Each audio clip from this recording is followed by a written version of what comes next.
Relationship అనేది చూడడు, ఒక వావి వరుసలు లేకుండానే పోతాడు. అంటే ఒక చెల్లి ఒక తల్లి అలాంటి రిలేషన్ లేవు తన దగ్గర.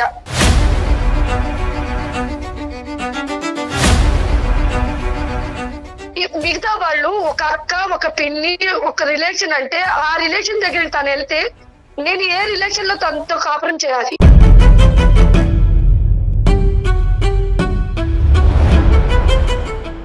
నేను నిద్రపోతున్నానని అతను అనుకుంటాడు, కానీ నేను మేలుకొని అన్ని నా కళ్ళతో నేను చూసినప్పుడు నా గుండె ఎన్నిసార్లు బద్దలేదు అది అనుభవించి నాకు మాత్రమే తెలుసు.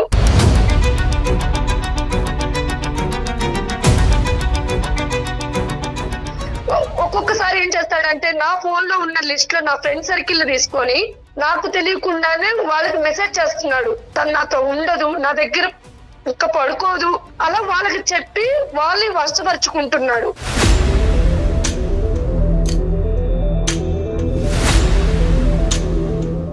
నన్ను కరెక్ట్గా సపోర్ట్ చేస్తారు, ఎంకరేజ్ చేయదు. నాకు నచ్చినట్టుగా నా ఇంట్రెస్ట్ తగ్గట్టుగా తను ఉండదు సార్. కుక్కనో పందునో తీసుకొచ్చుకోలేకపోయావా?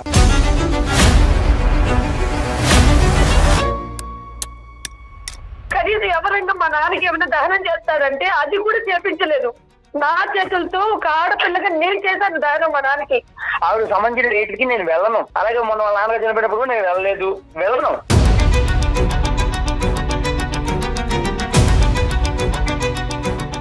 మీరు కొట్టడం వాస్తవా? వేరే స్త్రీలను తీసుకొచ్చి ఇంట్లో కొనకటం అనేది వాస్తవా? తప్పే ఉంది సార్. ఏంటి అది నాకు నా లైఫ్ స్టైల్ ఎలా ఉంటది, నాకు నచ్చింది, నేను అలాగే ఉన్నాను. వాయు వరుస లేకుండా పోతే నేను చెప్పుకోలేని రోగాలు వస్తాయి, జాగ్రత్త. నాకు వద్దు సార్, తనే నాకు వద్దు, నాకు తను సూట్ అవ్వదు, నా ఇంట్రెస్ట్ దగ్గర తను ఉండదు, తను నాకు వద్దండి.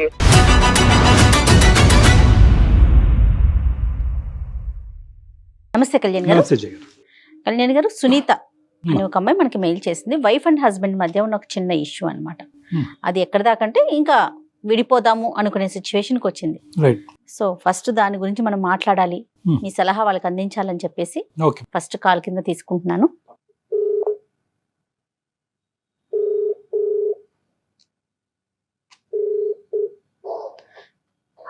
హలో సునీత గారండి? అవునండి, మీరెవరండి? నేను జయానండి, అందమైన జీవితం ప్రోగ్రామ్ నుంచి కాల్ చేస్తా ఉన్నాను.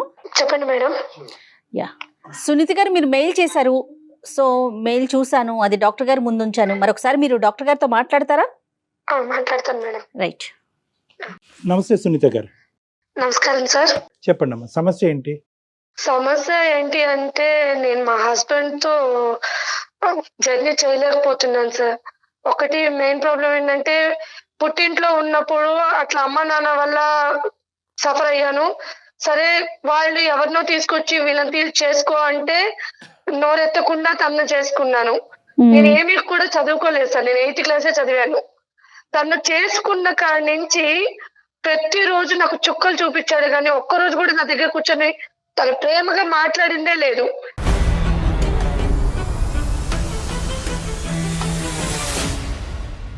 పైగా అనుమానం, కొడతారు, తను ఇష్టం వచ్చినట్టు చేస్తారు. ఏం చేస్తుంటాడమ్మా ఆయన?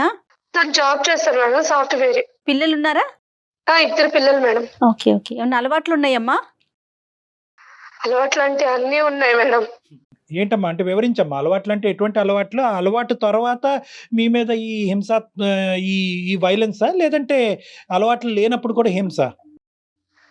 అలవాట్లు అంటూ తాగుడు పోతోనైనా భరించొచ్చేమో గానీ తిరిగిపోతోళ్ళని అయితే భరించలేదు సార్ ఎవరు కూడా.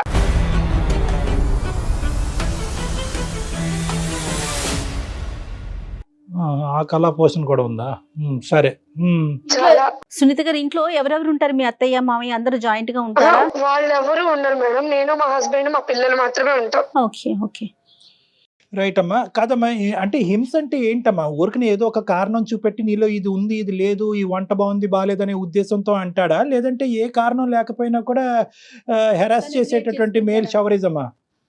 అంటే ఎలా ఉంటదంటే ఆ టార్చరు, ఒక చోట కూర్చోలేడు, ఒక చోట నిలబడినివ్వడు, గుడికి వెళ్ళినా డౌటే, బడికి వెళ్ళినా డౌటే అన్నట్టుగా ప్రతిరోజు ఎవరైనా ఉన్నారా నీకు, ఎవరికన్నా వెళ్ళావా, ఇప్పుడు దాకా ఎక్కడికి వెళ్ళావు, స్కూల్కి వెళ్ళి పిల్లల్ని తీసుకొచ్చేటప్పుడు కూడా ఇప్పుడు దాకా నువ్వు ఇంట్లో లేవు, నాకు ఎవరో ఒకరు చెప్తా ఉంటారు, ఎక్కడికి వెళ్ళావు అని అడుగుతాడు.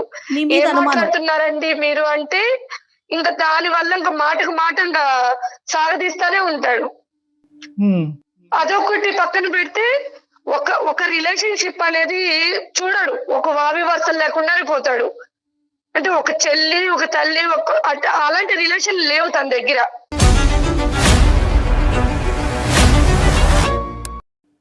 అంటే ఏంటమ్మా, అంటే వాళ్ళతో రెస్పెక్ట్ గా ఉండడా ఏంటి మీ ఉద్దేశం? అంటే ఒక భార్య దగ్గర చేయాల్సినవి అన్ని ఆ రిలేషన్ దగ్గరగా ఉంటాడు. వాళ్ళ అంటే ఒక చెల్లి కావచ్చు, ఒక అత్త కావచ్చు, ఒక అక్క కావచ్చు, ఆ రిలేషన్ దగ్గర కూడా తను వెళ్తుంటాడు. అది కూడా ఎలా వెళ్తాడంటే నా కళ్ళ ముందే నా ఇంటికే తీసుకొచ్చి నువ్వు చూడు అంటాడనమాట.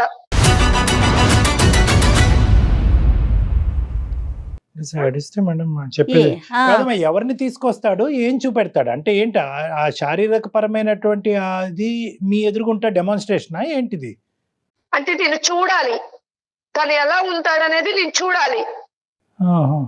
నేను మానసికంగా నలిగిపోవాలి తన కళ్ళ ముందు. నేను నా ముఖం మీద నవ్వు అనేది ఉండకూడదు. ఎందుకమ్మా అంత కస ఏంటమ్మా నీ మీద, అంత కోపం ఏంటమ్మా? అంటే పెళ్ళై ఎన్ని సంవత్సరాలు అయింది మీది? 10 years అయింది సార్. 10 years బట్టి ఇదే ప్రవర్తన, లేదంటే తాగి బుర్ర పాడయి ప్రవర్తన? మేడం ఇప్పటి వరకు నాకైతే ఇష్టంతో చేసుకున్నానా కష్టంతో చేసుకున్నానా అనేది ఇప్పటి వరకు చెప్పలేదు నాకు. నుంచి ఇదే ప్రాబ్లం నాకు. కాదమ్మా, అతనికి ఏమైనా బ్యాక్గ్రౌండ్ స్టోరీ ఉందా? కష్టం మీద నిన్ను చేసుకున్నాడా? ఆ తల్లిదండ్రుల మీద చూపెట్టినటువంటి కోపం అంతా నీ మీద చూపెడుతున్నాడా? ఏంటిది అంటే ఇప్పటికైనా నీకు అర్థమై ఉంటుంది కదా. ఇప్పుడు కారణం ఉండేటటువంటి కోపం అంటే కొంతవరకు అర్థం చేసుకోవచ్చు. కానీ ఇది ఏంటంటే ఈ విపరీతమైనటువంటి ధోరణి, ఈ శాడిజం వెనకట్ల ఏ కారణం లేకుండా జరుగుతుందా అంటే కనుక మాకే ఆశ్చర్యంగా ఉంది. అది నాకు కూడా తెలియట్లేదు సార్. తను నన్ను ఎందుకు ప్రాబ్లం ఇలా చేస్తున్నాడు, ఇలా చూస్తున్నాడు. అప్పటికి నేను చాలా సార్లు అడిగా, నా వల్ల మీకు ఏమన్నా ప్రాబ్లమా, నా వల్ల ఏమన్నా ఉంటే నేను మార్చుకుంటాను అన్ని కూడా తనకి కూర్చొని చెప్తాను సార్. మీరే అడిగారా? మీ పెద్దవాళ్ళు కూడా అడిగారా? ఎవరన్నా పెద్దవాళ్ళని ఎప్పుడన్నా ఇన్వాల్వ్ చేశారా? ఎప్పుడు లేదు సార్. ఇప్పుడు నేను ఈ పడుతున్న బాధ కూడా మా ఇంట్లో ఎవరికి తెలియదు. వాళ్ళ ఇంట్లో తెలుసా? పోనీ వాళ్ళ ఇంట్లో కూడా తెలియదు మేడం. ఎందుకంటే నాకు తండ్రి చనిపోయాడు, అమ్మ కూడా నాకు కష్టపడి పెంచింది.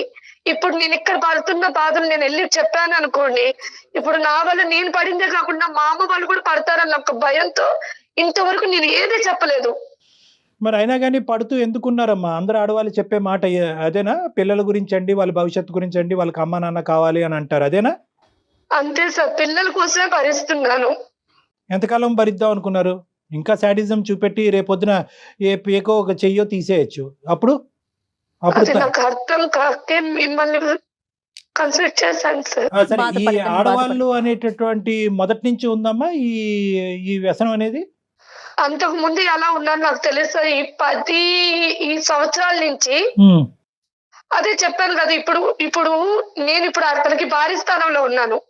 మిగతా వాళ్ళు ఒక అక్క, ఒక పిన్ని, ఒక రిలేషన్ అంటే ఆ రిలేషన్ దగ్గరికి తను వెళ్తే నేను ఏ రిలేషన్ లో తనతో కాపురం చేయాలి?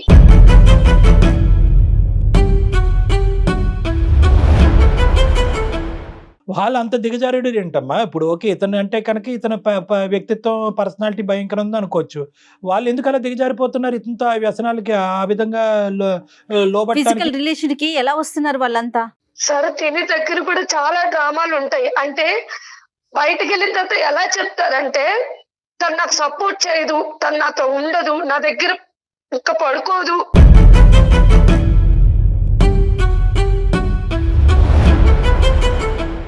నేను ఎలా ఉండాలి, మీరైనా నన్ను అర్థం చేసుకుంటారేమో, అందుకే మిమ్మల్ని నేను కోరుకుంటున్నానని వాళ్ళ దగ్గర చెప్పడం. ఒక్కొక్కసారి ఏం చేస్తాడంటే నా ఫోన్ లో ఉన్న లిస్ట్ లో నా ఫ్రెండ్ సర్కిల్ తీసుకొని నాకు తెలియకుండానే వాళ్ళకి మెసేజ్ చేస్తున్నాడు.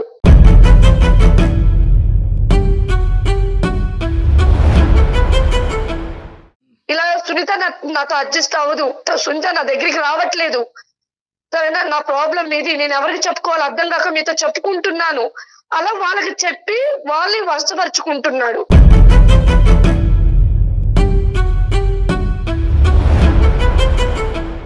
కాదమ్మా, ఇప్పుడు పిల్లల వరకు బాధ్యతలు తీసుకోవటం, స్కూల్ ఫీజులు కట్టడం, పిల్లల వరకైనా బాగా చూసుకుంటాడా?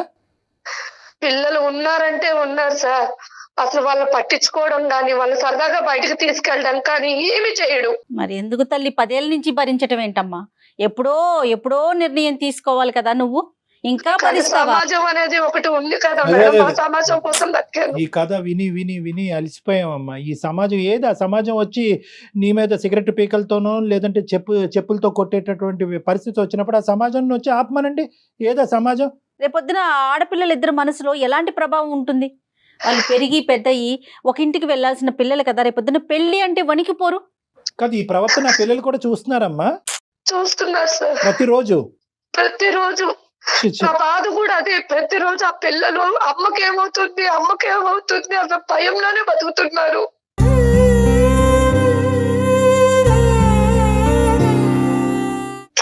నేను చైల్డ్హుడ్ లో ఎలా అయితే నలిగిపోయాను, ఇప్పుడు నా పిల్లలు కూడా అలాగే నలిగిపోతున్నారు. సరే, ఇప్పుడు నాకు అది 10 సంవత్సరాల పాటు భరించేటటువంటి సునీత ఈ రోజు మాకెందుకు చేస్తుందమ్మా ఫోను? ఇంకొక 20 సంవత్సరాలు భరించరాదు? నేను ఇలా అంటున్నానని నువ్వేం అనుకోవద్దు. ఎవరిని ఉద్ధరించడానికి ఈ భరించటం. నీలో ఏ తప్పు లేదు అంటున్నావు. అతను చూపెట్టినటువంటి హింస యాంగిల్ ఏది లేదండి, అన్ని రకాల హింస చూపెట్టాడు అని అంటున్నావు. పిల్లలకు కూడా అది చూస్తున్నారు పిల్లలు. అందులో ఏంటంటే అన్నిటికంటే భయంకరమైనటువంటి అంశం ఏంటంటే ఒక శారీరక పరమైనటువంటి సంబంధానికి వావి వరుసలు అవసరం లేదు అనేటటువంటి ఒక రాంగ్ ఎగ్జాంపుల్ ఆడపిల్లలకు చూపెడుతున్నాడు అమ్మా. ఇది ఏం చేయాలమ్మా? 5 నిమిషాలు వింటేనే మాకు అసహ్యం కలుగుతోంది. ఆ పిల్లలు ఏమనుకుంటారమ్మా? ఆంటీ ఎందుకమ్మా ఆ రూమ్ లోకి వెళ్ళింది, నాన్న ఎందుకమ్మా అక్కడ పడుకున్నాడు, ఇవన్నీ రావు రేపొద్దున. అప్పుడు ఏమంటారు? నాన్న ఎంత తిట్టుకుంటారో ఇది ఓపికగా చూసేటటువంటి నిన్ను కూడా అంతే తిడతారు. ఈ దరిద్రం అంతా మాకెందుకు చూపెట్టావమ్మా అని అంటారు. ఏం సమాధానం చెప్తారు? నీకు అమ్మా నాన్న ఇద్దరు కావాలి కాబట్టి నేను ఓపికగా ఉన్నానని అంటారా? ఏ సమాధానం చెప్పినా చల్లదు అక్కడ.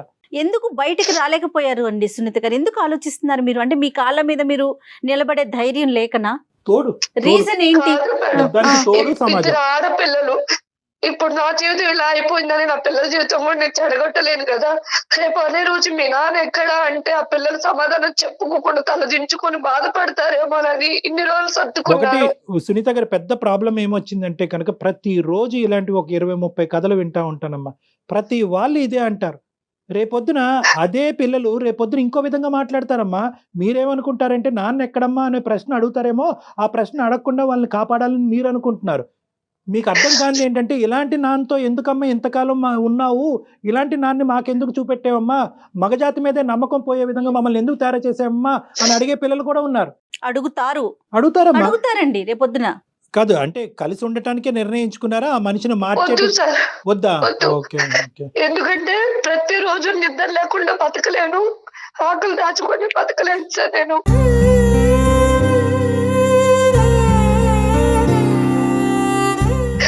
ఎందుకంటే నేను నిద్రపోతున్నానని అతను అనుకుంటాడు, కానీ నేను మేలుకొని అన్ని నా కళ్ళతో నేను చూసినప్పుడు నా గుండె ఎన్నిసార్లు బతలేదు అది అనుభవించి నాకు మాత్రమే తెలుసు.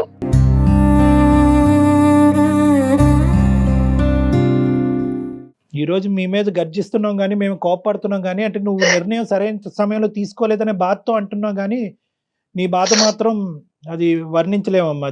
అది చాలా అది అనుభవించే నీకే తెలుస్తుంది. ప్లస్ ఇంకా పెద్ద ప్రాబ్లం ఏంటంటే నీకు చెప్పుకోవటానికి ఎవరు లేరు. ఇప్పుడు తల్లితో చెప్పుకుందాం అంటే ఆవిడ ఏం చేయగలదు, ఆవిడ బాధపడుతుంది. ఇప్పుడు చెప్పుకునేటటువంటి మనిషి లేకపోతే కనుక ఉన్న సమస్య 10 రెట్లు అవుతుందండి. సరే, ఈ మనిషి ఇక్కడైనా నీ ఒక్కడితోనేనమ్మా, నీ ఒక్కదానితోనేనా, లేదంటే అందరితోని ఇదే శాడిజము, ఇదే పదజాలం కానీ ప్రవర్తన కానీ ఉంటుందా? సార్ నేనంటే కట్టుకున్న పిల్లను కాబట్టి భరిస్తున్నాను సార్. పెట్టుకున్న వాళ్ళు ఎవరు భరించారు కదా. అవును. సరే, అత్తయ్య మావికి ఏమైనా చెప్పే ప్రయత్నం చేశారా? ఎప్పుడైనా చెప్పారు ఇట్లా చేస్తున్నాడు, ఇట్లా బిహేవ్ చేస్తున్నాడని? వాళ్ళ దృష్టికి ఏమైనా తీసుకెళ్లారా? నువ్వు వాళ్ళ దగ్గరికి వెళ్ళినా నేను ఒప్పుకోను. అదేలే, మా అమ్మ ఏం చెప్తే నువ్వు అదే వినాలి. నీ చెప్పు చేతుల్లోనే నీ బాధను కూడా ఎవరికి చెప్పుకోకూడదు. నేను ఎలాగే ఉంటాను, నువ్వు బాధను అనుభవిస్తూనే ఉండాలి. ఎవరి దగ్గర నీ బాధను కక్కకూడదు. ఎవరు నీకు సహాయపడటానికి రాకూడదు. ఎంత అన్యాయం కదా కళ్యాణ్ గారు. అది అన్యాయం. ఈవిడేమంటారు? ఇది అమాయకత్వం అంటారా, మూర్ఖత్వం అంటారా, ఏమంటారు? సరేనమ్మా, ఇప్పుడు మమ్మల్ని ఏం చేయమంటావు చెప్పు. నిర్ణయం అయితే తీసుకున్నానని అంటున్నావు. ఇందులో నాకు నిద్రలేని రాత్రులు, పిల్లలకి దరిద్రం ఇంక నేను చూపెట్టకూడదు అనేటటువంటి ఆలోచనలో నువ్వు వచ్చావు. మరి మా పాత్ర ఏంటి? ఈ రోజు ఎందుకు మాకు ఈమెయిల్ పంపించారు? నాకు అతను వద్దు సార్. నేను చదువుకోపోయినా 4 ఏళ్ళ పని చేసుకున్నా నా పిల్లలు బతికించుకుంటాను. లేట్ అయినా లేటెస్ట్ గా వచ్చు. ఓకే, నాకు అతను వద్దు. ఓకే. నాకు అతని దగ్గర నుంచి నాకు విడాకులు కావాలి.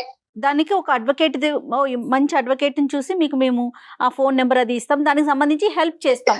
ఓకే, అందుకే మెయిల్ చేశాను మేడం. నాకు ఇంకెవరు లేరు కాబట్టి మీకు మెయిల్ చేశాను. మీరు చేస్తుంది కరెక్టో కాదో అనే ఒక కన్ఫ్యూజన్ లో ఏమన్నా ఉన్నారా? అదేమన్నా క్లారిటీ కోసం డాక్టర్ గారి సలహా తీసుకుందామని అనిపించిందా మీకు? అనిపించింది మేడం. Right right. తను చెప్పలేకపోతుంది పాపం తన అదే బాధ. అమ్మ, అదే తన నిర్ణయం కరెక్టా కాదా కరెక్టే. అనేది అంటే తనకి. ఏంటంటే చాలా మంది ఆడవాళ్ళు మన దగ్గరికి వచ్చి సార్ ఈ రోజుతో నేను డిసైడెడ్ సార్, ఇంకా అతను వద్దు దండం పెడుతున్నాను అంటారు. కట్ చేస్తే కనుక మర్నాడు వచ్చి సరే సార్ అతనితో కంటిన్యూ అవుతానంట. సో ఇప్పటికీ కూడా మీరు ఏం నిర్ణయం తీసుకున్నారు అనేది ఇప్పటికీ కూడా మాకు క్లారిటీ లేదు, బహుశా మీకు క్లారిటీ లేదు. ఇప్పుడు మనం కాల్ చేసినా కూడా ఇచ్చే స్థితిలో కూడా లేడు అనుకుంటున్నాను మేడం నేను. ఈ హింసాత్మకుడితో నేను ఉండకూడదనే నిర్ణయం తీసుకున్నా కాబట్టి ఫోన్ చేస్తే కనుక కొత్తగా వచ్చేటటువంటి ప్రాబ్లం ఏమీ లేదు. ఎత్తితే అదృష్టం. చూద్దాం, ఒకసారి ట్రై చేద్దాం. కలుపుతున్నాను sir. Right, okay. The person you're speaking with has put your call on hold. Please stay on the line. మీరు హలో, హలో. సుమన్ టీవీ వాళ్ళకి దాంట్లో అందమైన జీవితం ప్రోగ్రామ్ కి నేను మెయిల్ చేశాను. దాంట్లో డాక్టర్ కళ్యాణ్ చక్రవర్తి గారు సైకాట్రిస్ట్, అలాగే జయ మేడం గారు కూడా ఉన్నారు. నా వర్షన్ లో నేను అన్ని చెప్పుకున్నాను. వాళ్ళు మీతో మాట్లాడతారంట. ఒకసారి మాట్లాడండి. నాతో ఏం మాట్లాడతారంట? ఏం మాట్లాడతారు వింటేను కదా తెలుస్తుంది. అయినా నువ్వు ఎందుకు వెళ్ళావు ప్రోగ్రామ్? ఎందుకు వెళ్ళావు? నా కోసం నీకు తెలుసు కదా. పిచ్చి పిచ్చి వేషాలు వేస్తున్నావు ఏంటి? ఇప్పుడు నాతో వాదించమని నేను అడగలేదు, నన్ను తిట్టమని నేను అడగట్లేదు. ఒకసారి వాళ్ళతో మాట్లాడమంటున్నాను. నువ్వు ప్రోగ్రామ్ ఎందుకు వెళ్ళావు అన్నా నేను ఫస్ట్. ఆవిడ రాలేదండి, రాలేదు. ఏం పేరమ్మా? అతని పేరేంటమ్మా? నమస్తే బాబు, నీ పేరు అడగలేదు. నీ పేరేంటన్నా? రమేష్ అండి. రమేష్, రమేష్ నమస్తే. నమస్తే అమ్మా. తర్వాత ఇంకా చాలా నమస్తేలు పెడతాం. మీరేం కంగారు పడకండి. ఆవిడేమి మాకు ఫిజికల్ గా మన ఆఫీస్ కి రాలేదు. మీరెవరో కనిపించరు, ఆవిడ కనిపించదు. జస్ట్ మీ ఇద్దరి మధ్య జరుగుతున్న ఒక ఇష్యూని మా దాకా షేర్ చేసింది. తనకి ఏమి పాలుపోక, ఎవరికి చెప్పుకోవాలో తెలియక, దిక్కులేని పరిస్థితుల్లో ఉండి. ఇంట్లో ప్రాబ్లం కదా, మా పర్సనల్ ప్రాబ్లం తీసుకొచ్చి ఇప్పుడు టీవీ ప్రోగ్రామ్ ఇవ్వడం ఏంటండి? అది అసహ్యంగా. పర్సనల్ ప్రాబ్లమే కాదనట్లేదు, అది పర్సనల్ గా తేలట్లేదు కదా. ఇక పర్సనల్ ప్రాబ్లం దాటి అది ఎప్పుడో పబ్లిక్ అయింది.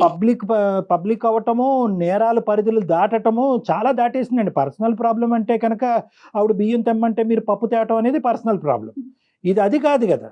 ఆవిడ 10 సంవత్సరాల పాటు భయంకరమైనటువంటి హింసకు గురయ్యి ఎవరితో చెప్పుకోలేక ఒక బానిసలాగా ఒక భయంకరమైనటువంటి స్థితిలో 2 ఆడపిల్లలు పెట్టుకుని అక్కడ బతుకుతుంది.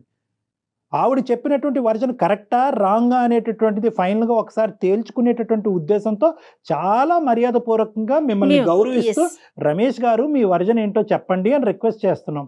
అసలు ఏం జరుగుతుంది ఇక్కడ చెప్పుకోవటానికి ఆవిడకి తల్లి లేదు, ఎవరూ లేరు. కాబట్టి అన్నీ మేమే అన్నట్టుగా ఆవిడ ఈరోజు మాకు ఫోన్ చేసింది. మేము ఆవిడకి ఫోన్ చేయడం జరిగింది. ఆవిడ చెప్పుకుంది. ఇప్పటికైనా ఒక కాసేపు సానుకూలంగా ఒక కూల్ వాతావరణంలో మర్యాదపూర్వకంగా మాట్లాడుకుందాం. ఇది తేల్చే అంశమా, తేల్చలేనటువంటి అంశమా? ఏం మాట్లాడతాం సార్? ఇది ఫ్యామిలీ విషయాలు కదా సార్. ఇలా వీధిని ఎక్కడ అనేది కరెక్ట్ కాదు కదా. అలా కాదు, వీధి ఎక్కడండి, ఇది వీధి కాదు. సారీ, మీరు ఆ మాట అంటే కనుక నేను ఖండిస్తాను. మీ భార్యకి మీకు ఇప్పటి వరకు ఎవరు మీ భార్యకి ఒక సలహా ఇచ్చేవాళ్ళు లేక ఆవిడ 10 సంవత్సరాల పాటు నరకాన్ని అనిపించింది. మీకు బుద్ధి చెప్పేటటువంటి వాళ్ళు ఎవరు లేక మీరు ఇలా విర్రవీగిపోతున్నారు. మీరు కొట్టడం వాస్తవా? వేరే స్త్రీలను తీసుకొచ్చి ఇంట్లో కొనకటం అనేది వాస్తవా? మీరు తాగి తందనాలు ఆడటం అనేది వాస్తవా కాదా చెప్పండి, బాధ్యతలు తీసుకోకుండా. ఈ 4 అంశాల మీద మీ వివరణ ఏంటో చెప్పండి. అవును సార్, చేసిన మాట నిజమేనండి. తప్పే ఉంది సార్. ఏంటి నాకు నా లైఫ్ స్టైల్ అలా ఉంటది, నాకు నచ్చింది, నేను అలాగే ఉన్నాను. కుక్క అండి ఆవిడేమన్నా కొట్టడానికి? కుక్కను కొడితేనే చంపేస్తున్నారు ఈ రోజుల్లో. కుక్క ఆవిడ ఎందుకు కొడతారు ఆవిడ? ఏమో సార్, మా ఇళ్లలో ఫస్ట్ నుంచి మా పరిస్థితి ఇలాగే ఉంటుంది సార్. ఆడవాళ్ళు చనిపోయాం మేము అసలు. ఖచ్చితంగా ఉండాల్సిందే సార్. మా నాన్నగారు, మా తాతగారు, మా అన్నయ్య గారు వీళ్ళందరూ ఇలాగే ఉన్నారు. నేను కూడా అలాగే ఉన్నాను సార్. రేపొద్దున మీ పిల్లలకి పెళ్లిళ్ళు చేస్తే వాళ్ళ పరిస్థితి కూడా అలానే ఉంటే ఓకేనా మీకు? సొంత లేదిస్తే నెత్తి మీద ఎక్కి నాట్యం చేస్తారు. ఎవరు? ఆడవాళ్ళ? ఏం మాట్లాడుతున్నావయ్యా నువ్వు? సాఫ్ట్వేర్ వా? ఏం మాట్లాడుతున్నావు నువ్వు? ఏ కాలంలో ఉన్నావు? మా ఇంట్లో పరిస్థితి ఇలాగే ఉంటదండి. మీరు ఏమైనా ప్రత్యేకంగా ఉన్నారా? వేరే ప్రదేశంలో ఉంటున్నారా? మనుషుల మధ్య ఉండట్లేదు? తను అసలు నాకు ఇష్టం వచ్చినట్టు ఉండదండి. నాకు కంఫర్ట్ గా ఉండదు. నాకు నచ్చినట్టుగా నేను ఉంటాను అంతే. మీకు నచ్చినట్టుగా మీరు ఉన్నటువంటి వాయు వరుస లేకుండా జంతువుల్లాగా ప్రవర్తించటమా? కాదు నాన్న, ఏంటి ఇది ఇది మా పద్ధతులు, ఇది మా ఆనవాయితీ, ఇది మా సాంప్రదాయం అంటే ఏంటి ఏదో దీని వంశ అర్థం? పారంపర్యంగా వచ్చినట్టు. ఆవిడ ఇంట్లో పద్ధతి సాంప్రదాయం కూడా అంతేనంట. మగాడిని చెప్పించుకుని కొట్టాలంట, అవసరం అయితే కనుక బూటకాలు కింద తొక్కేయాలంట. వాళ్ళ ఇంట్లో కూడా అదే సాంప్రదాయం అంట. రెడీగా? కొట్టి చూడమనండి, దానికి తెలుసు కదా నా కోసం, కొట్టమనండి ఒకసారి, కొట్టి అదే అదే చూడమనండి. అదే అదే అలా అదే చేయకపోబట్టే అలా చేయకపోబట్టే మీకు 2 కాదు 3 కొమ్ములు ఉన్నాయి. కాదు, ఇప్పుడు కొట్టడం వెనకతలు సరే నువ్వు కొడుతున్నావు, ఇది సాంప్రదాయం, ఆడదాన్ని ఎక్కడైతే పెట్టాలో అక్కడ పెట్టకపోతే కనుక లేచి మన నెత్తి మీద శివతాండం చేస్తుందని ఏదో పెద్ద పెద్ద కబుర్లు చెప్తున్నావు. ఈ అమ్మాయి ఈరోజు ఒక తల్లిగా కానీ, ఒక భార్యగా కానీ, ఒక స్త్రీగా కానీ మీకు చేయనటువంటి ఒక్క అంశం ఈ 10 సంవత్సరాల్లో చెప్పు. ఏదో చేయట్లేదు అంటున్నావు కదా. 0.5% వేలెత్తి తప్పు చూపెట్టు. 0.5% వేలెత్తి తప్పు చూపెట్టు. సార్ నాకు నచ్చినట్టు ఉండదు సార్ అమ్మాయి. ఏంటయ్యా నచ్చటం? గడిగుడ్డు నువ్వు ప్రిన్సా నువ్వేమన్నా పెద్ద రాజువా ఏంటి? నీకేంటి నచ్చాలి? ఎలాంటి భార్య కావాలి? ఏంటి ప్రిన్స్ కాకపోయినా నా ఇష్టాలు అంటే నాకు ఉంటాయి కదండి. నేను బ్రతకాలనుకున్నట్టు నాకు భారీగా సపోర్ట్ చేయాలి కదా. నీకు ఎలా నా interest కావాలో నాకు ఉన్నమని చేయాలి కదా. చెప్పయ్యా. సార్ ఇది ఎలాంటోడు అంటే కనీసం మా నాన్న చనిపోతే కనీసం మా నాన్న చూడటానికి రాలేదు.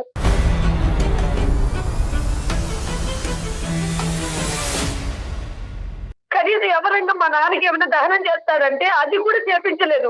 నా చేతులతో ఒక ఆడపిల్లగా నేను చేశాను దహనం మా నాన్నకి. మీ తండ్రి దహనం వరకు గురించి చెప్తున్నావు. నువ్వు చనిపోతే వస్తాడేమో లేదు, ఫస్ట్ అది చూసుకో. ఆలోచించుకో పిచ్చిమోహన్. నువ్వు చనిపోతే కానీ, లేదంటే నీ పిల్లలు ఏమన్నా దయనటువంటి భయంకరమైన ఆరోగ్య పరిస్థితిలో చిక్కుకుంటే కనుక వాళ్ళ చావు బ్రతుకుల మధ్యన అది రాకూడదని నేను భగవంతుని కోరుకుంటున్నా. వస్తే ఈ మనిషి కనిపిస్తాడా, లేదంటే బాగా తాగుతూ చెప్పారు కళ్యాణ్ వేరే గారు. ఆడదాంతో ఉంటాడు. మీ తండ్రి వరకు ఎందుకమ్మా? తండ్రి వరకు ఎందుకు తల్లి? ఎక్కడ తండ్రి అమ్మా, నువ్వు చూసుకో ముందు. ఆవిడ సంబంధించిన రేట్కి నేను వెళ్ళను. తనకు తెలుసు నేను వెళ్ళను, ఇప్పుడే చెప్పేశాను. అలాగే మొన్న వాళ్ళ నాన్నగారు చనిపోయినప్పుడు కూడా నేను వెళ్ళను. మరి నాకు రేపొద్దున మీ ఆవిడ ఇంట్లో ఏదన్నా నేను జరిగితే, వెళ్తాను నేను. ఇంకేం లేవు మేడం. ఇంకా మీ వావి ఇంట్లో ఏదన్నా వరుస. జరిగితేనమ్మా వెళ్ళాలి మేడం. అదే. వెళ్ళకపోతే అదే. మళ్ళీ అదొక చుక్కలు చూపిస్తారు నాకు. అలా కదా రమేష్, ఇవన్నీ ఒకెత్తు. చిచ్చి. ఇవన్నీ ఒకెత్తు. నేను కొనసాగటం కూడా నాకు ఇంకా అసహ్యంగా ఉంది. ఎందుకంటే నీలాంటి వాళ్ళకి కౌన్సిలింగ్ చేస్తే కనుక నేను పోయి ఎవరి చేతన కౌన్సిలింగ్ చేయించుకో. అది కాదు, ఇదంతా ఒకెత్తు. ఒక్క పాయింట్ నాకు చెప్పు. వావి వరుసలు లేకుండా వేరే ఆడవాళ్ళు ఎవరు మీ ఇంట్లోకి ప్రవేశిస్తున్నారు? వాళ్ళతో నువ్వు కులకటం ఏంటి? ఆ మాయదారి మొహాలకి వాళ్ళకి బుర్రలు లేవా? వాళ్ళకి భర్తలు లేరా ఏంటి? నీకు బుద్ధి లేదా? ఛీ వాళ్ళు ఎవరినైనా ఆ ఒక్కటి క్లారిటీ. సార్ నేను ప్రతి చెప్తున్నాను సార్, మీకు నాకు కొద్ది ఫీలింగ్స్ ఎక్కువ సార్.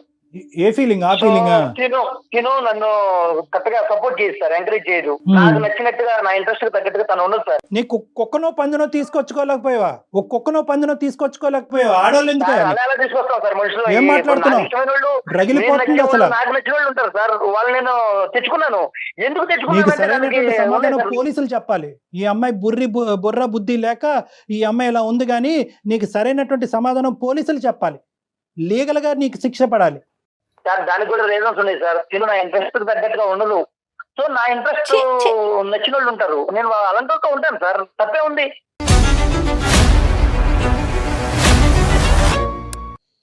ఏమ్మా ఇప్పుడు అతనితో మాట్లాడి, అతనితో మేము కూర్చుని కౌన్సిలింగ్లు చేసి, అతన్ని దేవుణ్ణి చేసి మీ ఇంట్లో మీ గూట్లో మళ్ళీ పెడతాం అనేటటువంటి ఆలోచనతో నువ్వు మాకు చేసి ఉంటే కనుక బహుశా అది బూడిదపాలే.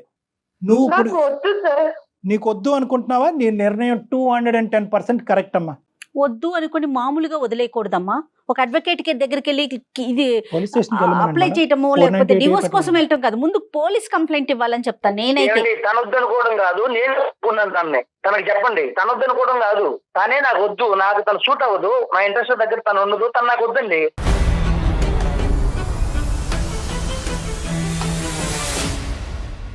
ఇలా మెంటల్ది పిచ్చిదాన్ని చేయకముందే వద్దు అనుకుంటే కనుక ఆవిడ దారే ఆవిడ చూసుకున్న పిల్లలతో బతుకుండేది కదయ్యా. ఆవిడే వద్దా, పిల్లలు కూడా వద్దా? నువ్వేం తండ్రివయ్యా? వాయు వరుస లేకుండా పోతే నేను చెప్పుకోలేని రోగాలు వస్తాయి, జాగ్రత్త. ఛీ.